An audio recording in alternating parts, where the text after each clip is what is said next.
When all is said and done, what will you say? Will you say that you shifted expectations or the ground shifted beneath your feet?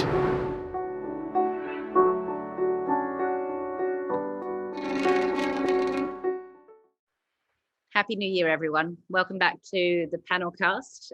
We put the PanelCast together in early 2020 to bring our industry together and talk about events, event marketing, sports and entertainment.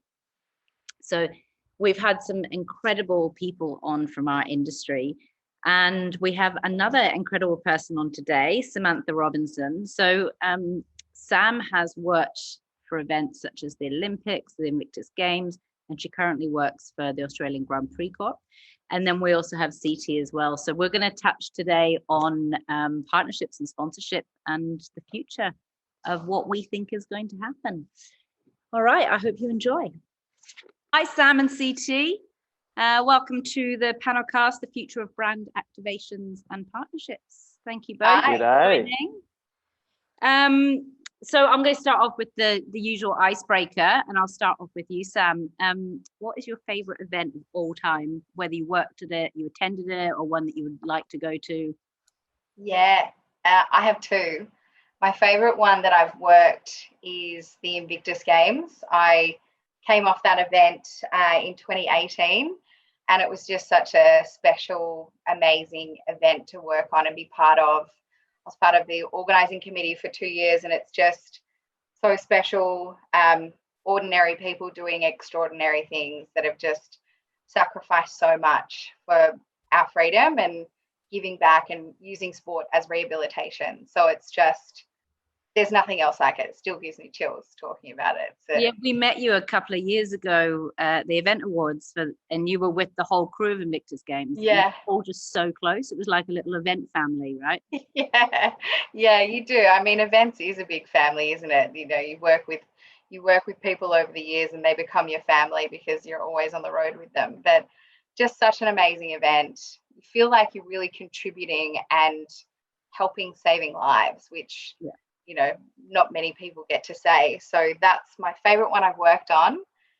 Favorite one I want to attend is a Super Bowl. I mean, for me, there's just nothing else you can do.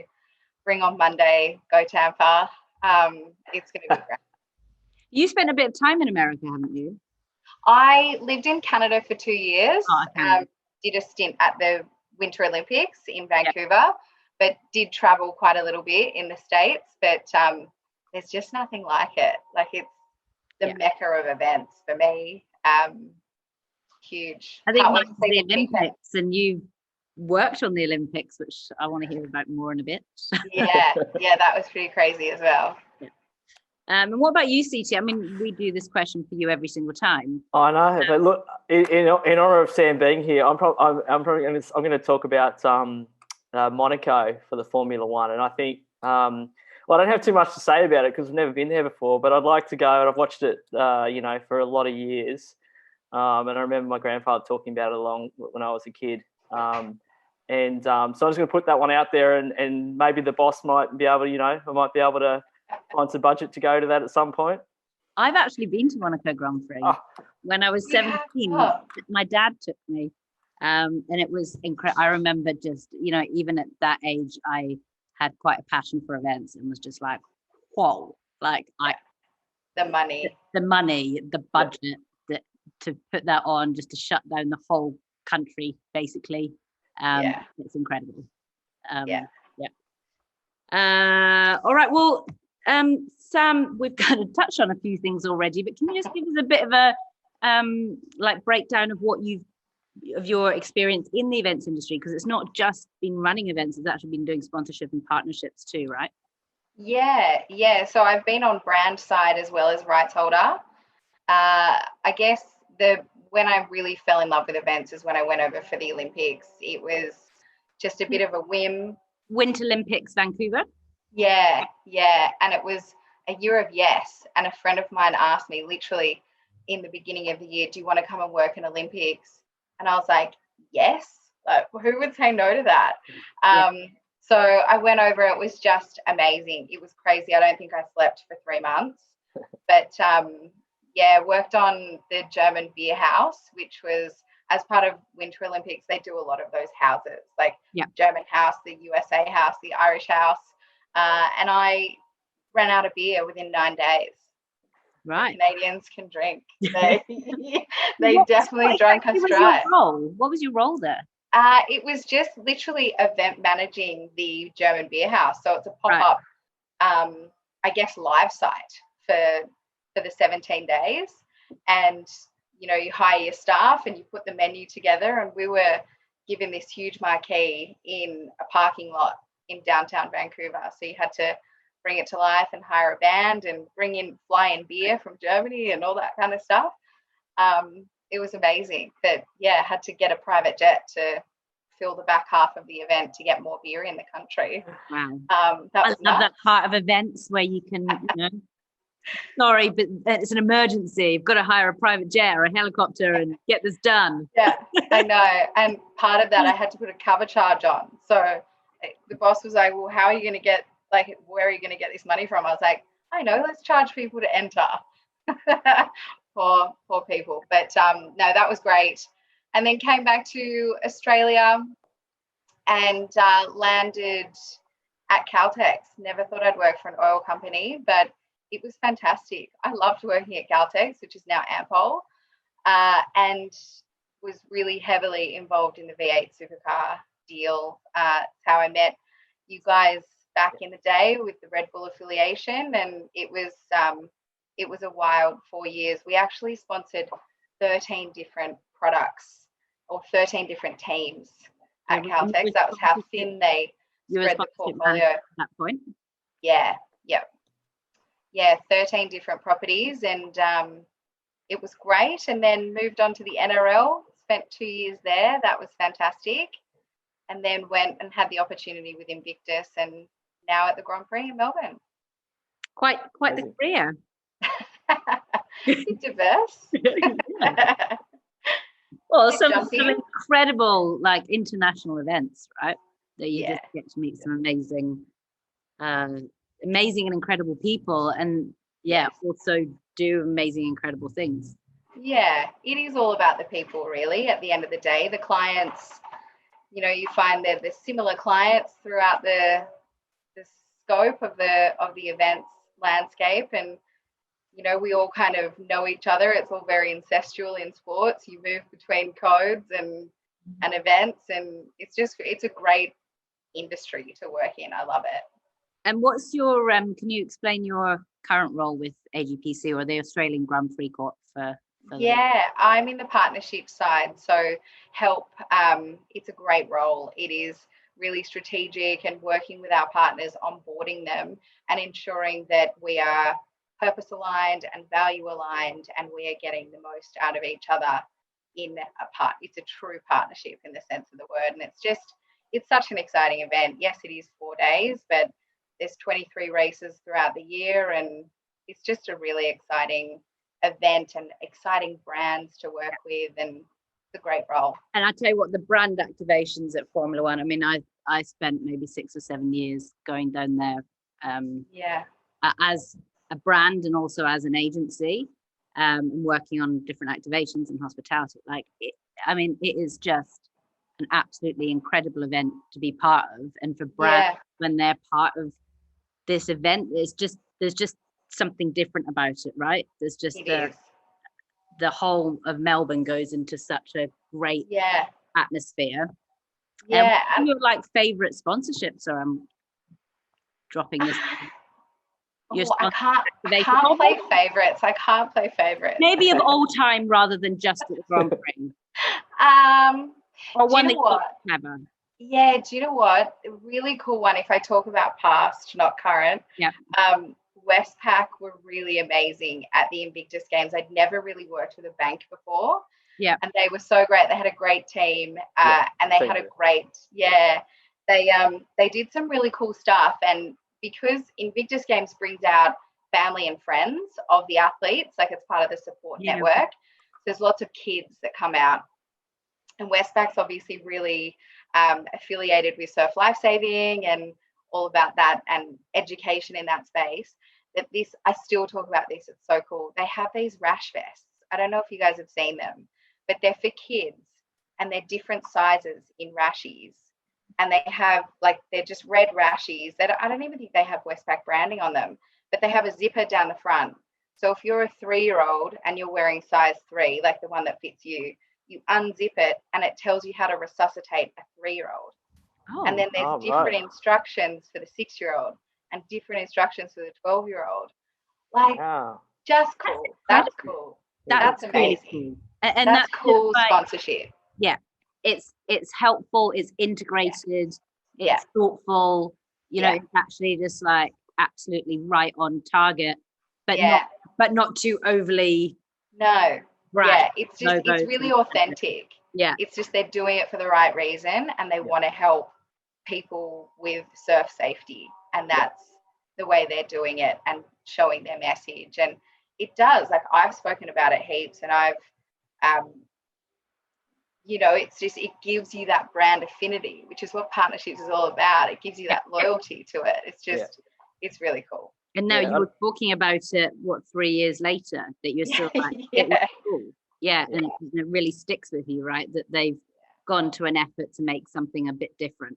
I think for in those things, in part of their philosophy, and then coming across from other brands as well, is that they're, you know, always trying to add something that's going to make something better, as opposed to just getting your logo on something. And then they're doing also a lot around with the Surf Life Saving guys, a lot around creating technology, like drone technology, and be able to drop flotation devices. The drones are cool for people who are in trouble, or be able to save them, and this kind of thing. So, you know, I think they're doing amazing things, and it's definitely a you know, a good lesson for other brands out there, is to be whether it's in a stadium or not, is to be adding something to the entertainment value, or adding something to you know, your partnership value, as opposed to just putting logos on things.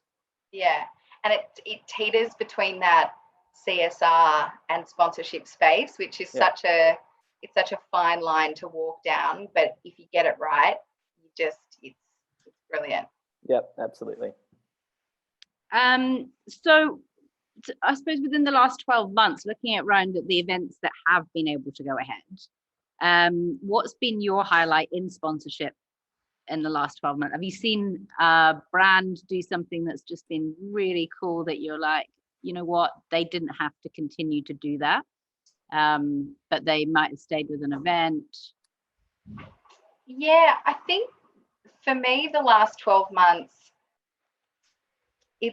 it's just been amazing to see some sports actually happen. So and I have found, I'm sure you guys feel it too, that the industry has become so much smaller in a good way, that we're all talking and we're no longer competing, we're sharing, and we just want everyone to succeed. So we had an amazing meeting with BRC, and they completely just opened their books and told us how their planning was going and what sneeze guards they were using and all this kind of stuff, which we would never usually have that kind of open relationship to actually get an event off the ground. So for me, that has been the best part of the 12 months. And I guess there's been great broadcast integrations and amazing activation that brands have been doing, but to actually see brands like Ampol going on State of Origin was just amazing to see, after Holden dropped off after so many years. But you know, we need brands to breathe life into sport at the moment to keep it alive. And it's just,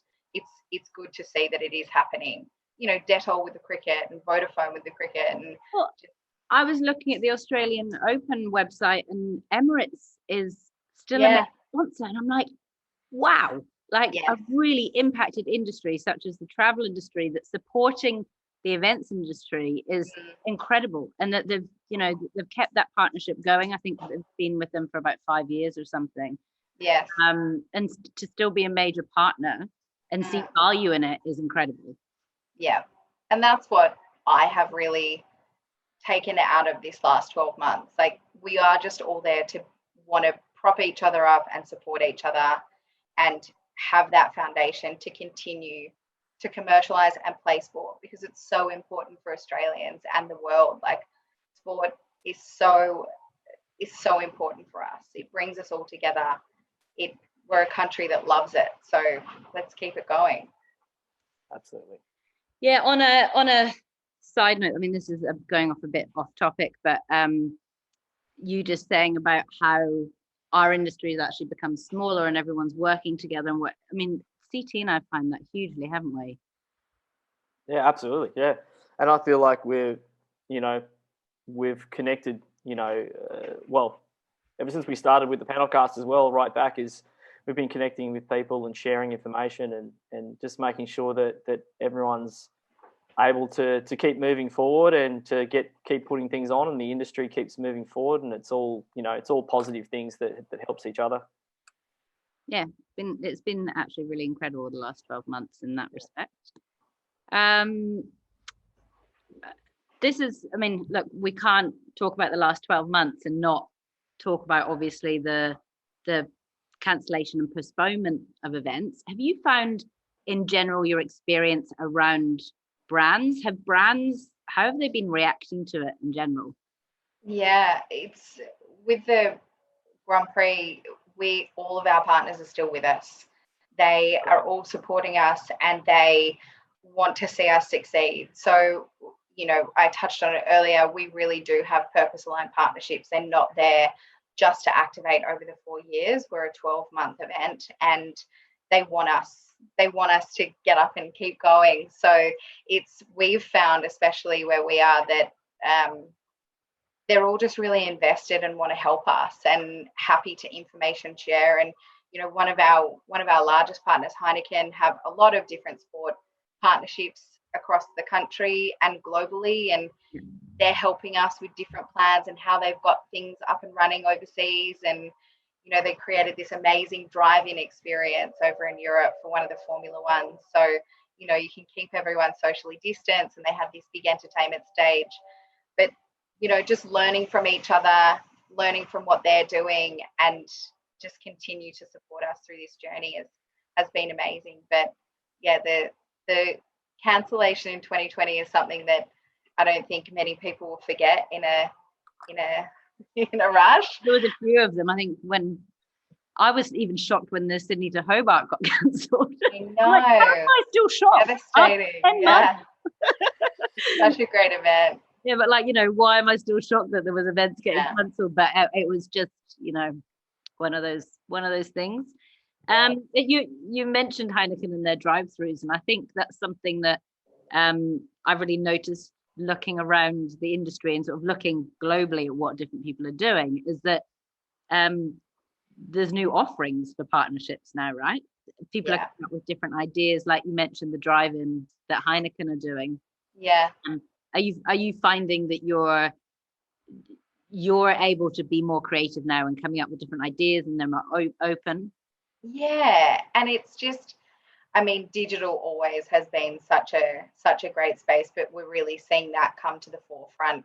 Fortnite partnering with the Super Bowl tomorrow through one of their partners is just huge, through Verizon 5G, and it's just, I think all of these different synergies coming through, so linking technology, gaming, sport, brands. You say Fortnite? Yeah, What? Fortnite and Verizon. Yeah, they're partnering with the Super Bowl. So yeah, it's just, I think it's opening up new avenues of partnerships. So you would never really think that you would see Fortnite in a stadium, but it's happening. So let's embrace it and lean into it, because it's such a big industry and opens up new audience networks. Yeah, totally. And opens up additional streams, right?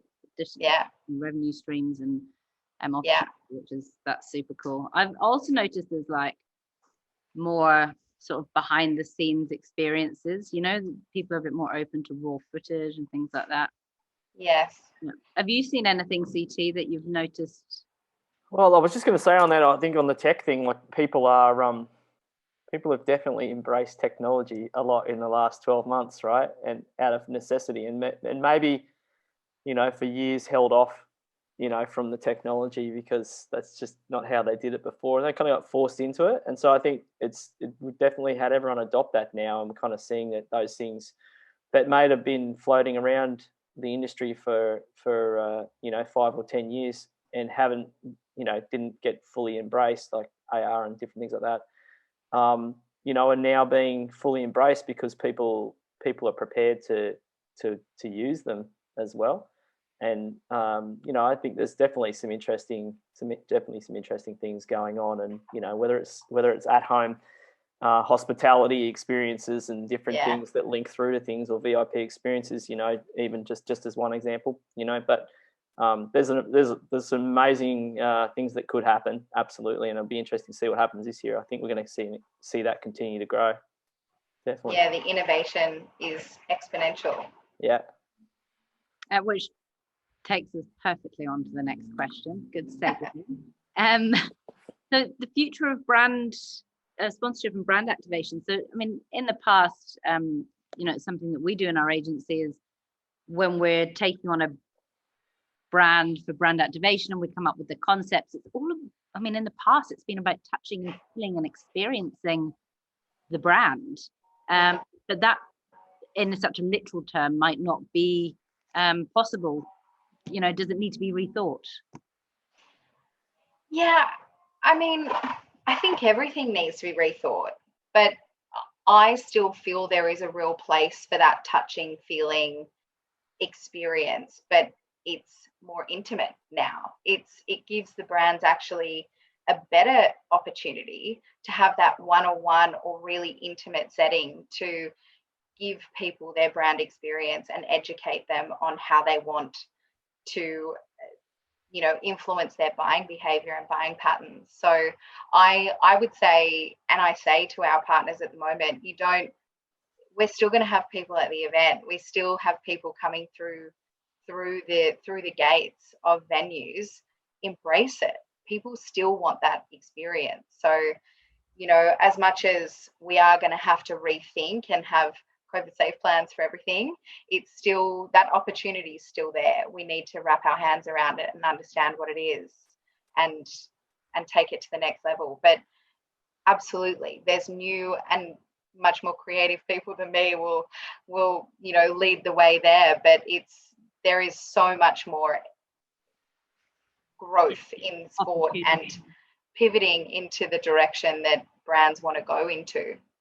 Yeah, I noticed again on Australian Open. I actually don't know who the sponsor is, but they've set up these little cabanas just for 10 people. It's a vodka. Is it a vodka? Yeah. Really? I mean, it's cute. Cool. And it's a bit more personalized, and it's that VIP experience. I noticed they're still doing their fan walkthroughs. They're just doing smaller ones. Yes. So, I just think that there's just such an opportunity for innovation and to integrate technology into it and to just come up with some new ideas. But I think the key might be, as you were saying, is it's more authentic and more personalized. It's just a small experience, and actually the consumer might get more out of it. Yeah, people are craving it.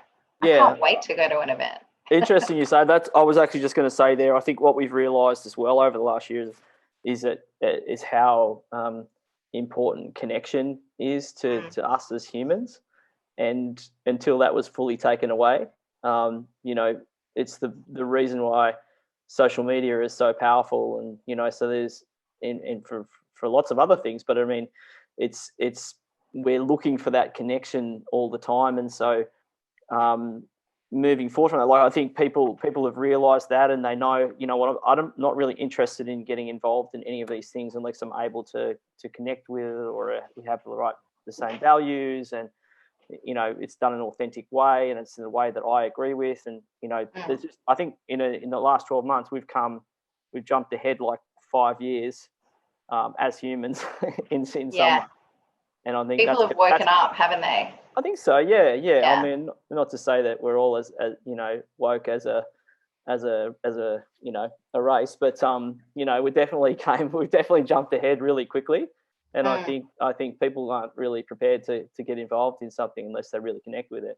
And that's probably like initially how I feel like the future of brand activations and partnerships and sponsorships is really in that space right now, and it's going to continue to grow with that.